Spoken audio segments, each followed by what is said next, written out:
formally charge Sergeant Bergdahl with desertion with intent to shirk important or hazardous duty and misbehavior before the enemy. The U.S. Army announced Wednesday it's charging Sergeant Bowe Bergdahl with desertion and misbehavior before the enemy for abandoning his post in 2009. This comes after the Army reviewed an investigation into the events surrounding Bergdahl's 2009 capture by the Taliban after he was accused of leaving his base in Afghanistan. Bergdahl was held by the Taliban in Afghanistan before the U.S. traded his release for 5 Taliban prisoners. According to officials, on the night that Bergdahl walked away from his post, he was scheduled actually to walk guard duty at that remote outpost at dawn. In May 2014, the Obama administration freed those 5 Taliban detainees held at Guantanamo in exchange for Bergdahl's release. The Manual for Courts-Martial, United States, says the maximum punishment for desertion with intent to avoid hazardous duty includes dishonorable discharge,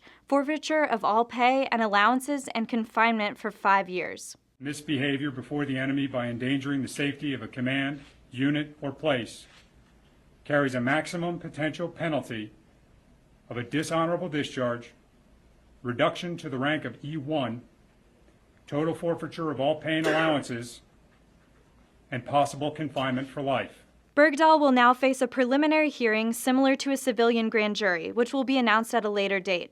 Following that preliminary hearing and recommendations, the report will be forwarded to a general courts-martial convening authority, which will decide what to do with the charges. For Newsy, I'm Kate Grumke.